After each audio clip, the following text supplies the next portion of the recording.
Hay problemas que los chilenos jamás mencionan entre sus prioridades. Lo insólito es que esos problemas son los más tratados en esta convención. Los derechos sexuales y reproductivos, uno de ellos.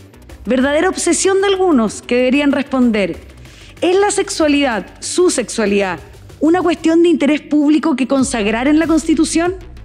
¿De verdad quieren al Estado y a los políticos metidos en su cama? Pienso que la mayoría de nuestros compatriotas, y también yo, opinamos que no. No despreciamos la vida sexual, no hacemos del sexo un tabú. Al contrario, entendemos que además de su función procreadora, el sexo tiene la potencialidad de unir en el amor y que el placer forma parte esencial de la experiencia sexual. Para quienes somos creyentes, ese aspecto antropológico del ser humano forma parte de la creación de Dios. Por eso, podemos diferir de quienes reducen la vida sexual a encuentros desprovistos de significado, pero respetamos su decisión. Y si alguien quiere devaluar la sexualidad y tomar solo una parte, renunciando a todas las gratificaciones que ofrece una mirada más amplia, no es asunto nuestro. Por eso repito, no queremos al Estado en nuestra cama. El hecho es que sea cual sea nuestra visión de la persona y su sexualidad, nadie es perseguido en Chile por sus hábitos sexuales, salvo obviamente cuando se cometen delitos. Y quienes dicen lo contrario mienten.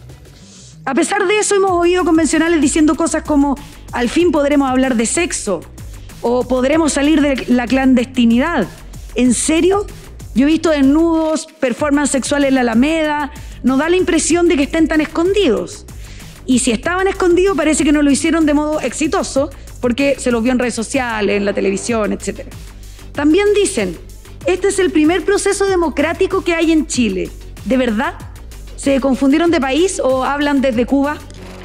Los activistas de la cama, de los derechos sexuales y reproductivos, mienten. Y con tal descaro que a veces uno no sabe cómo abordar su grandilocuencia, porque no es fácil desarticular mentiras cuando ellas no tienen siquiera un mínimo de asidero en la realidad. Pero a veces los estudios de opinión pública los delatan. Por ejemplo, afirman que los pacos violan sistemáticamente los derechos humanos. ¿Por qué entonces los chilenos piden más carabineros y comisaría en sus barrios? Dicen que la prensa está concentrada y en poder de la derecha. Pero ahí es donde están los activistas más entusiastas de Boric, cubriéndolo como si fuera el Dalai Lama y analizando el Twitter de Brownie. Mienten, pero los hechos desmienten lo que ustedes dicen. Y para los activistas de la cama, los que ustedes llaman derechos sexuales y reproductivos, no son ni relevantes ni prioritarios. Pero exageran y se victimizan con un objetivo. No se conforman con que el Estado tenga una actitud pasiva, como de hecho la tiene, que los deje ser. No, quieren darle un papel protagónico en sus vidas, necesitan su beneplácito, piden su bendición, demandan certificados del Estado. No les basta con la libertad que de hecho tienen en materia sexual. Quieren que el Estado, en realidad los chilenos, vía pago de impuestos, financie organizaciones suyas o a sus activistas. Quieren que provea de recursos económicos para lo que llaman educación sexual integral. Honestamente, señores, que cada cual se identifique con el sexo que le acomode, si desea tener sexo con personas del sexo opuesto, del mismo sexo, si prefieren los animales, solo les alcanza el placer sexual con un zapato, a mí me da lo mismo.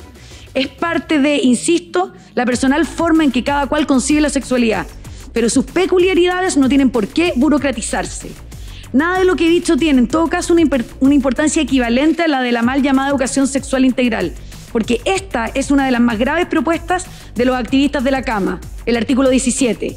Ya no basta con sus propias y personalísimas necesidades, con que el Estado las valide con fondos públicos, no. Ahora hay que educar al resto de los chilenos, conforme a su propia forma de entender las cosas, y eso supera todos los límites. Y para evitar que sigan mintiendo, me referiré a 3 aspectos que son explícitos en esta norma de ESI, que ya se aprobó. Hablamos de un plan de educación sexual que debe, por algo se consagra en la Constitución, educar o reeducar a todos los chilenos, por sobre todo que empieza a transmitirle desde la primera infancia. ¿Usted tiene una visión distinta a la de ese plan? ¿Usted quiere hacerse cargo de hablar de estos temas con su hijo? No. La Constitución señala que sus hijos serán educados desde el jardín infantil conforme a este plan. Quizá a usted le parece bien y está en su derecho, pero ¿vamos a respetar la diversidad de opiniones? La norma señala además, segundo lugar, que será un plan único, o sea, cruce los dedos para que el plan le guste. Y si no, rece para poder pagar un colegio privado que mitigue los efectos de este mecanismo de control de conciencias. También debería rezar para que los profesores de esta asignatura no resulten ser pervertidos, porque escondidos en una supuesta educación podrán ir más allá de lo que quizá usted quiera. Por último, tenga presente que el enfoque de este plan educativo será el placer. O sea, la educación de los niños en materia sexual se hará pensando en las formas de obtener el máximo placer posible. Raro, porque el placer sexual es parte de la experiencia, pero uno esperaría que la educación apuntara a darle causa a ese placer, no a negar el placer, a encauzar el placer. ¿Qué pasa con el respeto? ¿Qué pasa con el amor? ¿Qué pasa con el compromiso? Parece que no serán parte esencial de la educación. La norma solo habla del placer.